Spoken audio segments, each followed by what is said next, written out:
우리 함께 봉독하실 말씀은 에베소서 1장 3절에서 6절 말씀입니다. 에베소서 1장 3절에서 6절 말씀입니다. 우리 함께 봉독할까요? 찬송하리로다. 하나님 곧 우리 주 예수 그리스도의 아버지께서 그리스도 안에서 하늘에 속한 모든 신령한 복을 우리에게 주시되 곧 창세전에 그리스도 안에서 우리를 택하사 우리로 사랑 안에서 그 앞에 거룩하고 흠이 없게 하시려고 그 기쁘신 뜻대로 우리를 예정하사 예수 그리스도로 말미암아 자기의 아들들이 되게 하셨으니 이는 그가 사랑하시는 자 안에서 우리에게 거저 주시는 바 그의 은혜의 영광을 찬송하게 하려는 것이라. 아멘. 인생은 B와 D 사이에 C다라는 유명한 말이 있습니다. 인간의 삶은 태어남과 죽음 사이에는 끝없는 선택으로 이루어졌다는 그런 이야기죠. 여러분도 아마 많이 들어보신 말일 것입니다. 지금의 선택이 앞으로의 어떤 결과를 가져오기에 매우 신중하게 결정해야 한다는 말들도 많이 들어보셨을 것이고, 실제적으로 이런 말들을 많이 사용하기도 하고 나 자신에게 적용하기도 합니다. 이 말은 유명한 실존 철학자 장폴 사르트르의 말입니다. 제가 가끔 철학으로 말씀의 서론을 여는 것은 우리의 삶에 알게 모르게 사용되어지고 적용하고 있는 이러한 사상들을 보다 정확하게 전달하기 위함입니다. 오해 없으시길 바랍니다. 사르트르는 철저한 무신론자였습니다. 인간의 본성을 무로부터 시작되는 자유로 파악하고 그 자유를 통해 각자가 선택을 하고 그 선택에 대한 책임을 짐으로써 자기 자신을 만들어 가야 한다고 하였습니다. 인간을 자유로운 선택과 결단의 주체자로 자신의 운명을 스스로 책임을 지며 살아가는 존재로 보았습니다. 자신의 본질은 이미 정해진 것이 아닌 선택의 연속으로 스스로 만들어 갈 수 있다라고 보았습니다. 그래서 실존이 본질에 앞선다라는 유명한 말을 남겼습니다. 여러분도 끊임없는 선택을 하시죠? 때로는 선택에 의해 강요된 삶을 살기도 하는 것처럼 보이기도 합니다.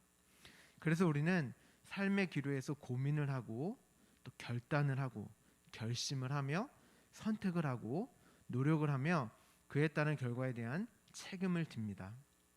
그리고 때로는 그 선택에 후회하기도 합니다. 그때 내가 그 선택을 하지 않았더라면, 다른 선택을 하였더라면 훨씬 지금보다도 더 좋은 환경과 상황으로 내가 살아갈 수 있었을 텐데, 내가 이 사람을 만나지 않았더라면, 내가 이 사람과 결혼하지 않았더라면, 이런 후회가 때로 되기도 하고 그 선택에 대한 후회가 되기도 합니다. 우리는 어렸을 때부터 주체적이고 올바른 선택을 하기 위한 교육을 받으며 책임감 있는 사람으로 길러져 갑니다. 이것이 인간 보편의 가치를 높이고 인간다움을 나타내는 수단이요 방법으로 보기 때문이죠. 하지만 성경은 이러한 자를 죄인이라고 하고 자신의 주체성과 인간 보편의 가치를 상승시키는 수단과 방법을 죄라고 합니다. 그리고 인간은 어떤 선택을 해서 결과를 얻어내는 존재가 아니라 이미 어떤 결과가 주어졌기에 그 결과에 의한 삶, 그 결과가 주어지게 될 어떤 삶을 살게 될 것이라고 말을 합니다. 내가 내 삶에 주체적으로 살아가는 삶이 아닌 누군가에 의해 주도되어지고 이끌려가게 되는 삶을 살게 된다는 것이죠. 오늘 읽은 본문 3절에서 5절까지의 말씀을 보면 하나님께서 창세전의 복을 우리라고 하는 어떤 무리에게 주시기로 작정하시어 그들을 택하시고 그의 뜻대로, 하나님의 뜻대로 예정하여 자신의 아들들이 되게 하셨다라고 기록하고 있습니다.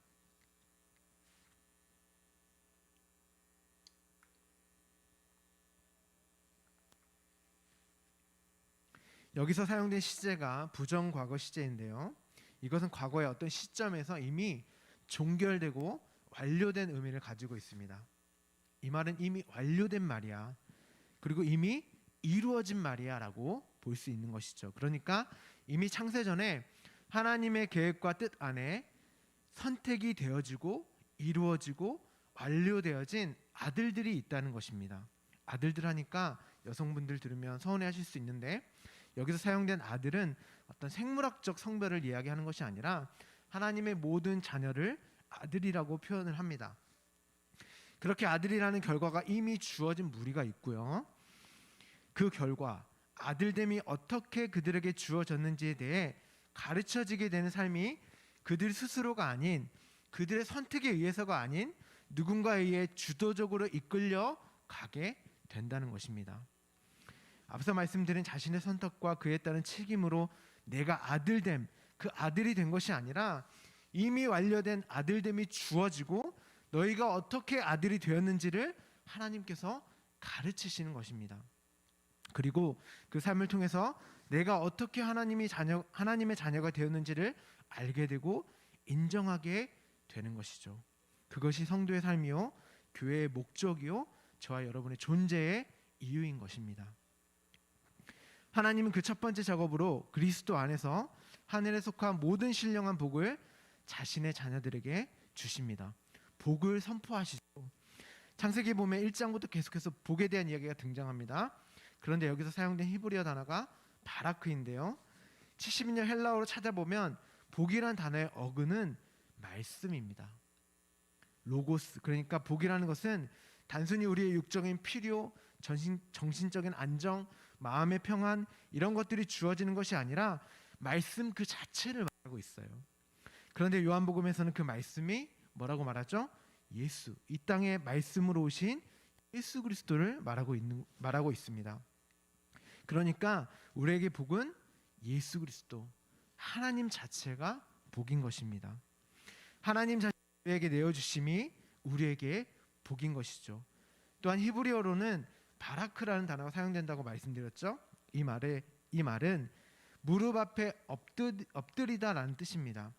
하나님 앞에 바짝 엎드려 자신에게 주어지는 그 하나님의 생명과 은혜만으로 사는 그 상태를 복이다라고 말을 하고 있습니다. 그리고 그것을 그 상태, 그거 자체를 의라고 말씀을 드렸습니다. 의라는 것도 우리가 헬라 철학의 영향을 받아서 보통 올바름, 정의로움, 정의 이렇게 이해하고 사용되어지고 있는데요. 그래서 정의로운 사람이 되어야 해, 올바른 사람이 되어야 해, 착하고 바르게 행동해야 해라고 이야기를 많이 하잖아요. 그런데 성경이 말하는 의는 인간이 만들어낼 수 있는 것이 아니라고 말을 합니다. 성경에서 사용되어지는 의는 하나님에 의해서 만들어지고 인간에게 주어지는 것이라고 말을 해요. 그들의 어떠함과는 상관없이 의인이라는 칭호가 주어지고 이것을 우리는 이신칭이라고 말을 하잖아요. 그 의가 무엇인지를, 그 복이 무엇인지를 설명하기 시작합니다. 그러니까 하나님은 우리의 자격과 됨됨이로 복이 주어지고 의의 상태에 이르는 것이 아니라 이미 복이 선포되어졌고 의인이라는 칭함을 부여한 후에 창세전에 이미 자신의 뜻과 계획으로 예정되어지고 이루어진 아들들에게 어떻게 너희가 내 아들들이 되었는지, 내 자녀가 되었는지를 가르쳐 주시고 그 아들이 어떠한 것인지, 어떠한 상태에 있어야 하는 것인지를 그들의 삶을 살아가게 하시면서 알게 하시는 것입니다. 어떻게요?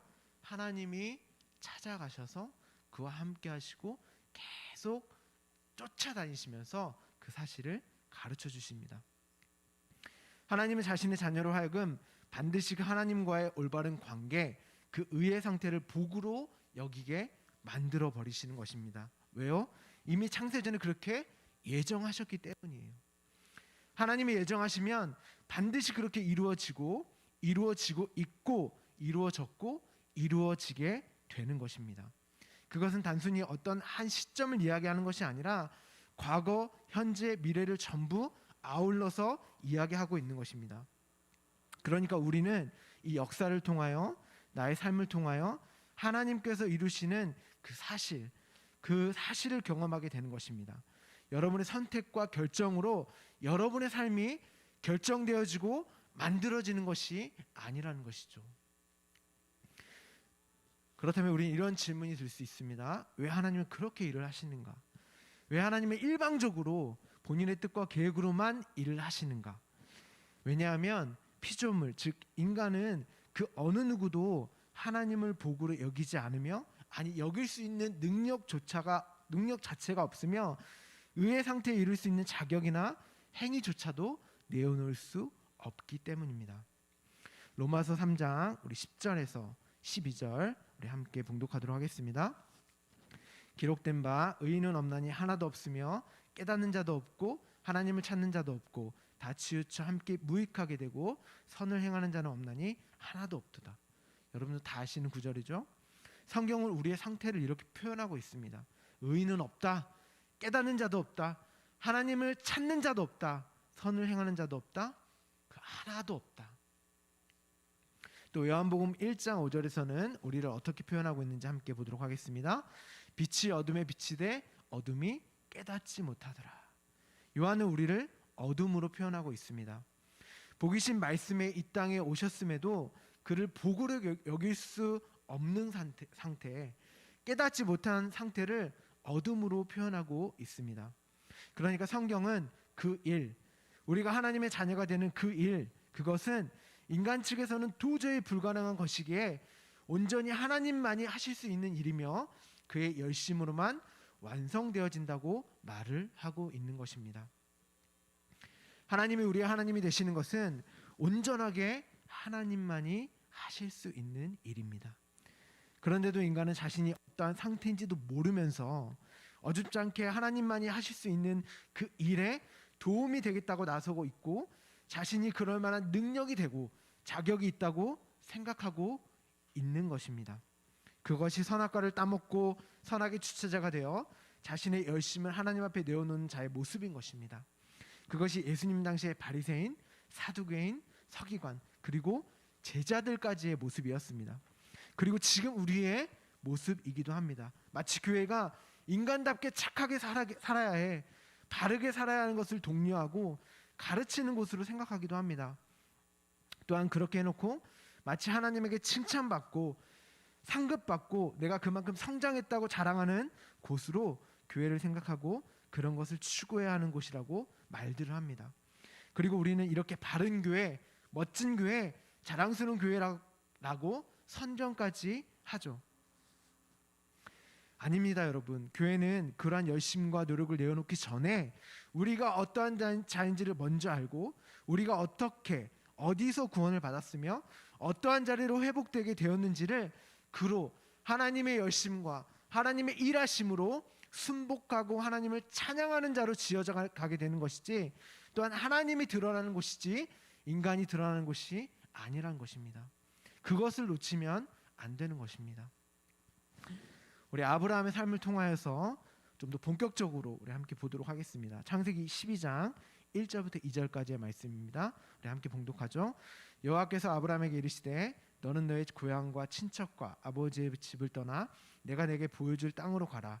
내가 너로 큰 민족을 이루고 내게 복을 주어 내 이름을 창대하게 하리니 너는 복이 될지라. 하나님은 아브라함을 찾아가셔서 내게 복을 주고 복이 될 거다라고 말씀하십니다. 우리가 처음에 읽었던 것처럼 예정하고 택정받은 자, 그 자가 아브라함으로 등장을 하고 하나님이 그 자에게 찾아가시는 거예요.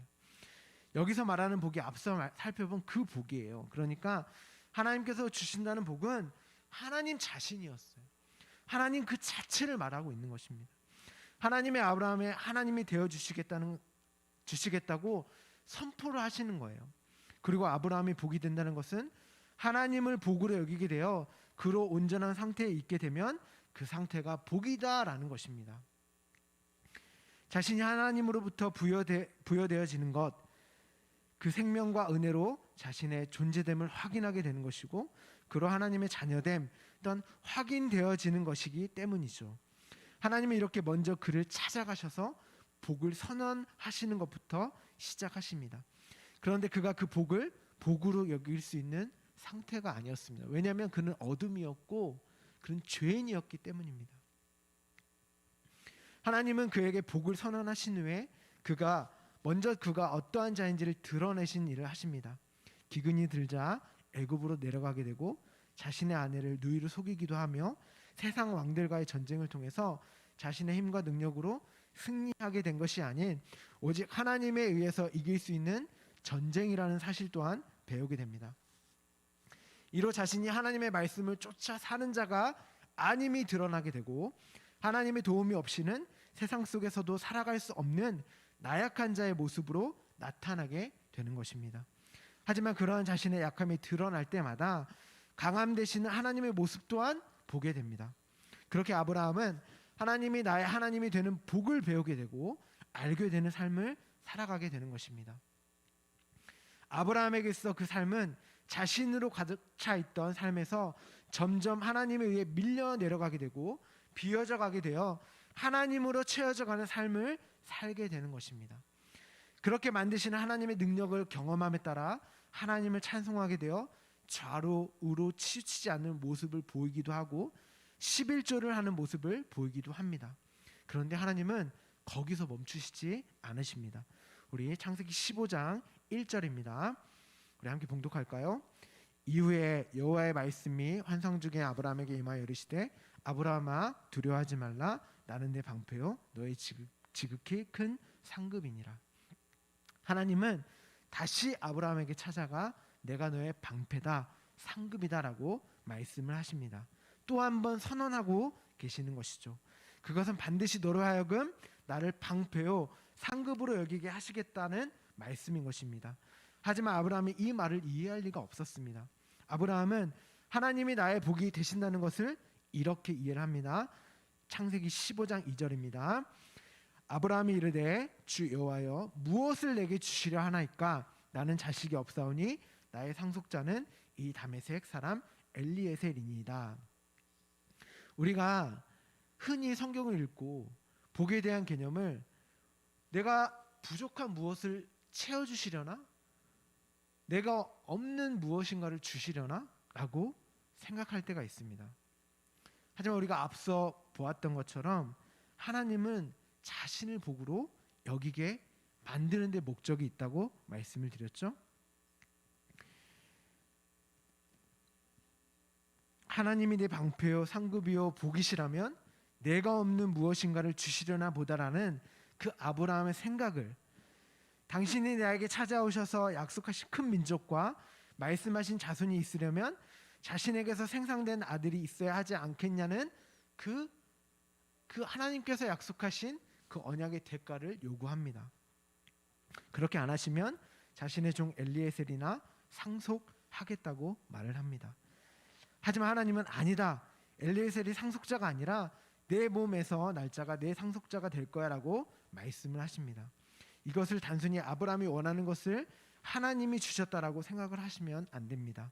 하나님은 아브라함이 원하는 것을 주시는 것의 목적으로 그에게 찾아간 것이 아님을 잊으시면 안 됩니다. 하나님은 아브라함이 자신이 아브라함의 하나님이 된다는 사실을 아들을 주는 것으로 생각하기에 그가 생각하는 수준으로 그 아들의 수준 그가 요구하는 그 수준으로 하나님이 내려가셔서 내가 어떻게 너의 하나님이 되는지를 가르쳐 주고 있다는 사실을 여러분 기억하셔야 합니다.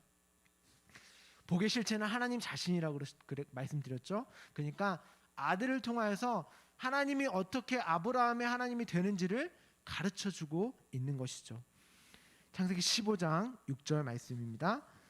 아브라함이 여호와를 믿으니 여호와께서 그 일을 그의 의로 여기시고.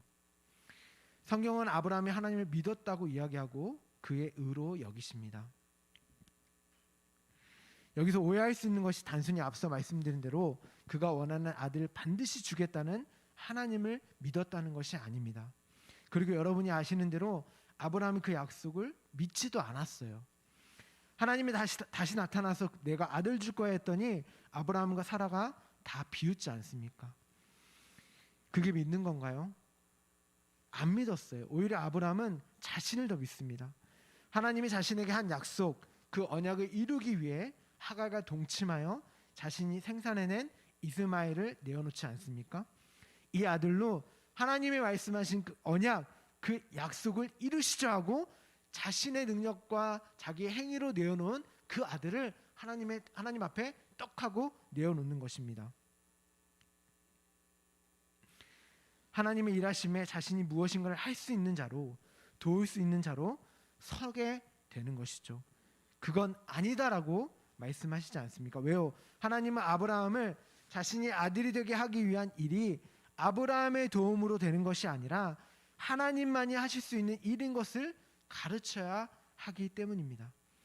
하나님은 13년 후에 아브라함을 다시 찾아와 또 아들 이야기를 하십니다. 이제는 아브라함과 사라가 도저히 자신들의 힘과 능력으로는 하나님을 도와서 무엇인가를 할 수 없는 존재가 되었을 때 찾아오시는 것입니다. 너가 내 자녀가 된 것은 내 힘과 능력으로만 완성되는 일이야라는 것을 끊임없이 가르치고 계시는 것이죠. 어떻게 가르치셨죠? 아브라함이 요구하는 그 아들로 가르치고 계십니다. 바울은 그 아들을 이렇게 이야기합니다. 갈라디아서 3장 16절입니다. 이 약속들은 아브라함과 그 자손에게 말씀하신 것인데 여럿을 가리켜 그 자손들이라 하지 아니하시고 오직 한 사람을 가리켜 내 자손이라 하셨으니 곧 그리스도라. 바울은 약속, 언약으로 주어지는 아들, 자손은 예수 그리스도라고 말을 합니다. 이 말은 약속, 언약의 성취는 당신의 아들 예수 그리스도로 완성되어지는 것을 의미하죠.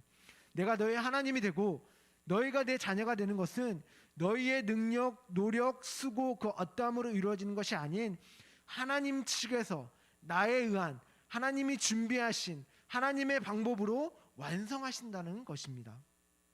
거기에 인간이 무엇인가를 도울 수 있는 것은 아무것도 없다라는 거예요. 그래야 하나님의 아들들이 하나님만을 찬송할 거 아닙니까? 우리의 목적지가 앞서 살펴본 바와 같이 하나님의 은혜와 영광을 찬송하기 위해 우리가 지어졌다고 말을 하잖아요.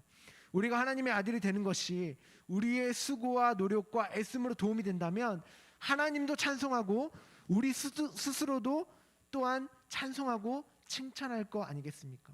그런데 하나님은 그걸 용납하지 않으세요. 오직 찬송받고 영광 받으실 분은 하나님만이 되셔야 합니다. 제가 그래서 저번에 하마르티아 죄에 대해서 말씀을 드렸죠. 찬송과 영광은 온전히 하나님께로만 향해야 하는데 그것이 우리에게 향하면 관역을 벗어나게 되는 것이고 그것을 성경을 죄라고 한다고 말씀을 드렸습니다. 아브라함은 약속의 대상인 이삭을 낳습니다. 이 아들이 어떠한 아들인가요? 온전히 하나님에 의해서 주어진 아들이죠. 하나님은 이 아들을 데리고 아브라함에게 모리아 산으로 가서 죽이라고 말씀을 하십니다. 왜냐하면 이 이삭이라는 아들은 단순히 아브라함의 자손을 번성시키기 위해서 주어진 아들이 아니라 하나님이 어떻게 아브라함의 하나님이 되는지를 드러내고 가르치기 위한 그러한 아들이기 때문입니다. 아들 이삭이 묻습니다. 아버지, 재물은 어디에 있습니까? 그러자 아브라함이 대답을 하죠. 하나님이 자신을 위하여 친히 그 재물을 준비하셨단다. 아브라함이 그렇게 대답할 수 있었던 것은 내가 하나님의 자녀가 된 것은 나의 어떠함으로 나의 도움으로 된 것이 아니구나. 하나님의 능력으로 하나님만이 하실 수 있는 일이구나를 알게 된 것입니다. 이삭을 죽임으로 말미암아 하나님의 약속과 언약에 있어서 자신의 능력과 가능성이 상실된 자로 아브라함이 거기서 죽게 되는 것입니다. 내가 무엇인가를 해서 도울 수 있겠다라고 하는 그 자신의 노력과 수고와 애씀으로 그 하나님의 언약 안에 내가 무엇인가를 할 수 있겠다라고 하는 나 자신이 그 자리에서 죽게 되는 것이죠. 이삭이 안 죽었다고 생각하시는 분들이 있는데 이삭은 죽었습니다. 어떻게요? 하나님이 준비하신 어린 양이 되어 죽는 것이죠. 이삭이라는 자손이 예수 그리스도를 상징함으로 죽게 되고 그 안에서 아브라함도 죽게 되는 것입니다. 그리고 그렇게 죽는 것이 사는 것이다라는 것을 저와 여러분에게, 아브라함에게 가르쳐 주고 계십니다. 하나님이 준비하신 어린 양이 죽었지만 그 어린 양이신 예수가 다시 살아남으로 말미암아 당신의 사랑이 확증하심으로 아브라함이 그 사랑의 확증의 대상자가 되어서 저와 여러분이 그 예수 그리스도의 십자가의 사랑에 대한 확증의 대상자가 되어 다시 살아나게 되는 것입니다. 예수 그리스도 안에서 죽고 예수 그리스도 안에서 살아나게 된 것이죠. 갈라디아서 3장 6절에서 9절 말씀입니다. 아브라함이 하나님을 믿음에 그것을 그에게 의로 정하셨다 함과 같으니라. 그런즉 믿음으로 말미암은 자들은 아브라함의 자손인 줄 알지어다. 또 하나님이 이방을 믿음으로 말미암아 의로 정하실 것을 성경이 미리 알고 먼저 아브라함에게 복음을 전하되 모든 이방인이 너로 말미암아 복을 받으리라 하였느니라. 그러므로 믿음으로 말미암은 자는 믿음이 있는 아브라함과 함께 복을 받느니라. 바울은 아브라함이 하나님을 믿는다는 것은 성경, 그러니까 하나님의 말씀이 먼저 아브라함에게 찾아가서 복음을 전하였고 그것은 다름 아닌 하나님을 복으로 여기게 될 것이며 그 과정 모두가 복음으로 드러나게 되는 과정이다라고 말을 하고 있습니다. 또한 그 삶 전체를 믿음으로 말미암는 것, 믿음이 주도하는 삶이라 이렇게 이야기를 하고 있죠. 그것을 아브라함이 하나님을 믿었다라고 말을 하고 있습니다. 믿음은 단순히 어떤 확신이나 맹신을 말하는 것이 아니라고 우리는 배웠습니다. 우리의 모든 삶 전체를 주도하고 이끌어가는 동력이 되는 것입니다. 그리고 반드시 믿음이 있는 아브라함이 복이신 하나님을 경험했던 것과 같이 똑같이 저와 여러분, 우리도 믿음으로 말미암아 의인으로 여김을 받게 되잖아요. 그러니까 반드시 아브라함과 같은 똑같은 경험을 하게 하신다는 것입니다. 창세전 그 아들들과 그 아들들에게 동일한 과정과 결과로 이끌어 가시겠다는 것이죠. 그러니까 믿음은 우리의 결국을 육적 자아의 죽음으로, 아브라함이 모리아 산에서 자기의 자신의 그 죽음을 경험했던 것처럼 우리의 결국은 육적 자아의 죽음으로 말미암는 과정과 결과를 반드시 이끌어 낸다는 것입니다. 예수 그리스도 안에서 죽고 예수 그리스도 안에서 다시 살아나게 되는 경험을 하게 된다는 것입니다. 이것이 믿음이라는 것이죠.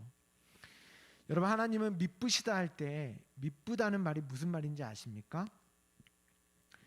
여기서 사용된 미쁘다라는 말은 헬라어로 피스토스라는 명사가 사용되는데요. 이걸 형용 사적 용법으로 사용했습니다. 피스토스가 뭐죠, 여러분? 믿음이에요. 그러니까 하나님은 믿음이시다, 신실함이시다라는 의미입니다.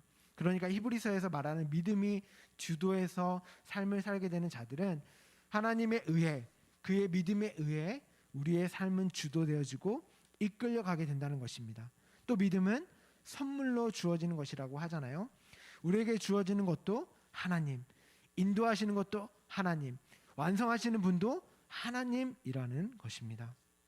그것을 하나님의 의라고 말을 해요.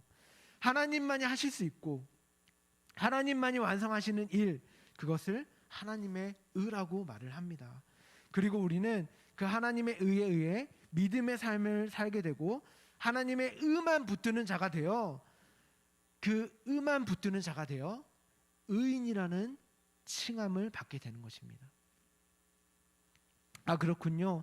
하나님, 내가 하나님 자녀가 된 것은 오직 하나님만이 하실 수 있는 것이군요를 인정하고 그 의, 하나님만의 의를 꼭 붙잡는 것, 그것을 우리의 의라고 하는 것입니다. 그리고 그 전체의 삶을 믿음에 의해 믿음으로 사는 삶이라고 말을 하고 있습니다.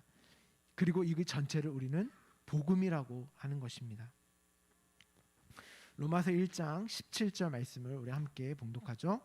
복음에는 하나님의 의가 나타나서 믿음에 이르게 하나니 기록된 바 오직 의인은 믿음으로 말미암아 살리라 함과 같으니라. 우리가 의인이 되는 것은 오직 하나님의 의를 붙드는 자가 되어 의인으로 칭함을 얻는 것이지, 우리의 스스로 무엇인가를 해서 생산해내서 착한 일하고 바르게 살아서 그렇게 만들어진 것으로 의를 얻어서 의인이 된 것이 아니라는 것입니다. 오직 하나님의 일하심을 전적으로 의지하고 의존하고 있는 상태를 말하고 있는 것이죠. 그것만이 우리의 의가 되는 것입니다. 아, 내가 하나님의 자녀가 된 것은 오직 하나님의 의에 계획되어지고 뜻이 이루어진 결과로 나에게 주어지는 주어지는 것이구나를 이 땅의 삶, 그 믿음에 주도되어지는 삶을 통하여서 알게 하시는 것입니다. 그런데 이 땅에서 우리의 모습이 어떠했죠? 죄인으로 순종치 못하는 자로 의를 생산해낼 수 없는 자, 어둠이었잖아요. 어둠이었던 저와 여러분에게 비치신 예수 그리스도, 하나님이 찾아오셔서 우리의 어둠을 어둠으로 깨닫게 하시고 나의 상태가 어떠한 상태인지를 발견하게 하심으로 그의 의만을 붙들 수밖에 없는 자로 폭로해 버리시는 것입니다. 만들어 버리시는 거예요. 그래서 우리가 교회에 오고 예배를 드리면 죄에 대해서 우리가 어떠한 상태인지를 드러내는 그 예배로, 그리고 하나님이 어떠한 일을 행하셨는지에 대해서 배우고 우리가 심판에 대해서 배우게 되는 것입니다. 죄를 알고 의를 알므로 심판과는 관계없는 자가 되는 거예요. 여러분, 예수님은 아무나 찾아가셔서 기적과 이적을 행하시지 않으셨습니다. 우리 요한복음 6장 38절, 우리 39절입니다. 내가 하늘에서 내려온 것은 내 뜻을 행하려 함이 아니요 나를 보내신 이의 뜻을 행하려 함이니라. 나를 보내신 이의 뜻은 내게 주신 자 중에 내가 하나도 잃어버리지 아니하고 마지막 날에 다시 살리는 이것이니라. 예수님은 자신에게 주신 자가 있고 하나도 잃어버리지 않고, 그러니까 하나님이 자신에게 주신 자가 있고 그 주신 자를 하나도 잃어버리지 않고 완전히 죽여서 죄인으로 드러내셔서 하나님만 찾을 수밖에 없는 자로 만들어서 다시 살리겠다라는 것이 하나님이 예수님이 이 땅에 보내신 뜻이라고 말을 하고 있습니다. 하나님이 이렇게 자신이 택하고 예정한 자녀들에게만 찾아가셔서 창세전 언약을 성취하시는 거예요. 그리고 반드시 그 일은 완성이 될 거야, 반드시 이루어질 거야 라고 말을 하고 있는 것입니다. 이것이 어떠한 자들에게는 감추어진 비밀이지만 하나님의 자녀들에게는 복음이 되는 것입니다. 여러분, 이 사실만이 우리에게 복음 아닙니까? 정말 기쁜 사실 아닙니까? 내가 나를 봤을 때는 죄인이고 어둠이고 불가능한 자인데 그러한 자인 나에게 하나님이 찾아오셔서 자신을 복으로 여기게 하시고 하나님을 하나님으로 여기게 하시는 게 진짜 복이 아닙니까? 그럼 복음 아닙니까? 우리 에베소서 1장 9절에서 10절까지의 말씀입니다. 그 뜻의 비밀을 우리에게 알리신 것이요 그의 기뻐하심을 따라 그리스도 안에서 때가 찬 경륜을 위하여 예정하신 것이니 하늘에 있는 것이나 땅에 있는 것이 다 그리스도 안에서 통일되게 하려 하심이라. 그 뜻, 비밀이 예정되어 있는데 그것은 그리스도 안에서 통일되게 하려 하심이다라고 말을 합니다.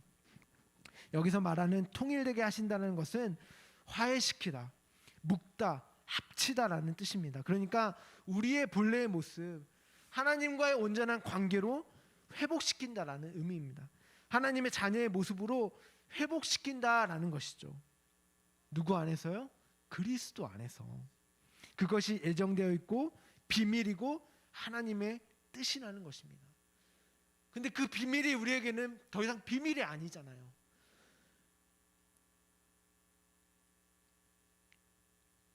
저희 청년부가 저번 주에 식사를 하고 같이 모임을 하였는데 이런 고백들을 했어요. 어떻게 나는 그 복음이 이렇게 들리지? 어떻게 말씀이 그렇게 들리지? 한 자매가 이렇게 이야기하더라고요. 그게 나는 그렇게 기쁘고 감사한 일인지 몰랐다. 근데 내가 여기서 그것이 들려지고 그 말씀이, 그 비밀이 내게 알려진 게 얼마나 크고 놀라운 일인지를 알게 해주심이 감사하다라는 고백을 하더라고요. 우리가 안심하고 안녕할 수 있는 것은 그 일, 하나님의 뜻이, 하나님의 계획에 그 일이 반드시 일어나게 된다는 것입니다. 우리는 이 역사를 살아가는 동안, 우리의 인생의 삶을 살아가는 동안 이 회복의 과정을 겪게 될 것입니다. 그것은 우리가 선택할 수 있는 문제가 아니에요. 태어남과 죽음 사이의 선택을 끊임없이 하는 자로 자신의 존재와 그 존재됨을 증명하는 자가 아니라 하나님의 선택과 애정에 의해 이 땅에 보내지고 믿음에 이끌려 가게 되면서 하나님의 의를 배우고 그 의만을 붙드는 자가 되어 다시 하나님과의 온전한 관계, 통일된 관계, 회복되는 관계로 지어져 가다가 이 땅의 목숨이 끝나는 날 죽음의 문을 염과 동시에 영원히 하나님의 아들들의 삶으로 살아가게 되는 것입니다. 어떤 분은 이렇게 이야기할 수도 있습니다. 선택도 안 하게 되면 내가 로봇 아닌가요? 자유의지는 어디에 있는 건가요? 질문이 생길 수도 있죠. 그리고 실제로 많은 교회에서 이 자유의지를, 이 선택을 강조하기도 합니다. 아니요, 하나님은 여러분을 거부할 수 없게 만들어 버리세요. 선택할 수 있는 그러한 자로 여러분을 서게 하는 게 아니라 거부할 수 없는, 하나님의 그 은혜와 사랑을 거부할 수 없는 자로 만들어 버리신다니까요. 사마리아인의 비유 아시죠? 그 이야기에서 사마리아인의 호의를 그 유대인이 왜 받게 되나요? 거반 죽었기 때문에 받는 거잖아요. 유대인이 조금이라도 의식이 있으면 절대 그 사마리아인의 호의를 받지 않습니다. 그냥 죽고 맙니다. 그 정도로 자신에 대한 자부심이 강했던 자들이 유대인들이었어요. 그리고 저와 여러분들의 본래의 모습이었습니다. 그래서 하나님이 거반 죽을 정도가 될 때까지 허락하시고 선용하시고 허용하시는 것입니다. 아브라함이 거반 죽었던 것처럼 저와 여러분도 결국 이 땅에서는 거반 죽게 되는 거예요. 우리가 망하고 건강이 나빠지고 이런 말이 아니라 우리가 스스로 어떠한 능력으로 나 존재를 증명하고 무엇인가를 해서 하나님을 도울 수 있다라고 하는 그 선악과 따먹은 나를 주체자로 여기는 그 삶에서 떠나서 그것을 추구하지 않는 자로 만들어지게 된다는 의미입니다. 그래야 우리는 그 호의를 자신의 선택과 상관없이 받게 되기 때문입니다. 예수님이 찾아가는 사람들도 다 마찬가지였습니다. 자타가 인정하고 스스로 인정할 수밖에 없는 죄인들이었어요. 그래서 그들이 예수님의 도움을 받았던 것이었습니다. 바리새인들과 사두개인 등 그들은 자신들이 병든 자고 어둠이며 죽은 자였고 죄인이었으면서도 그 사실을 알지 못했어요. 인정하지 않았습니다.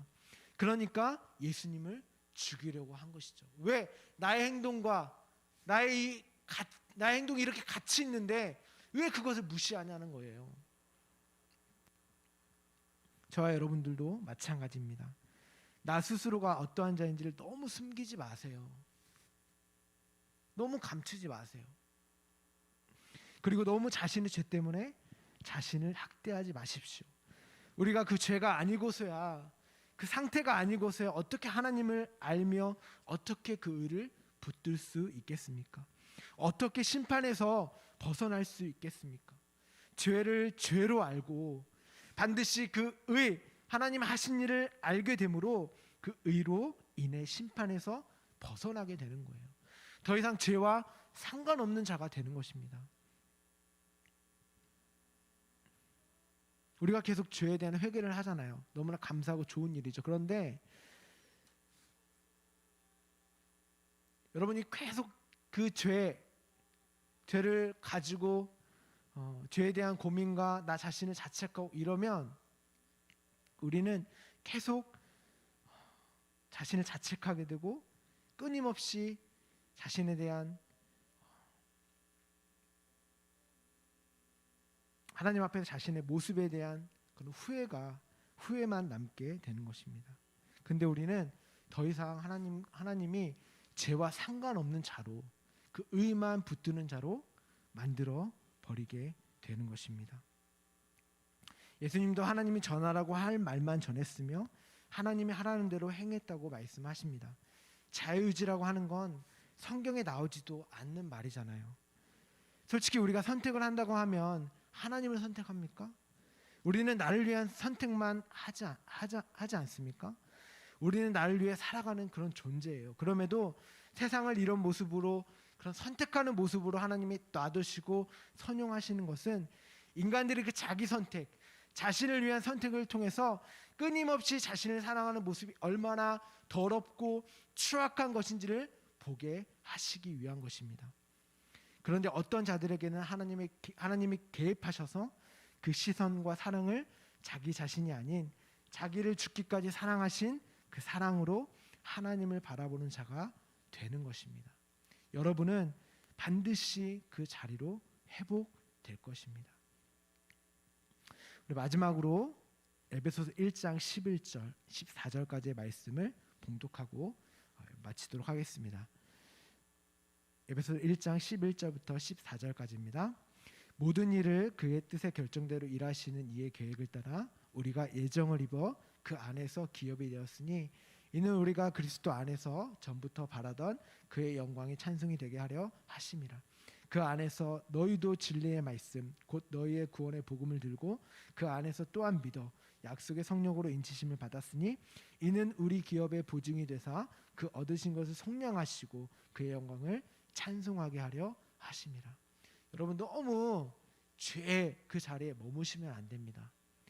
죄의 자리에서 의의 자리로, 의의 자리에서 하나님만을 찬송하는 자리로 가셔야 돼요.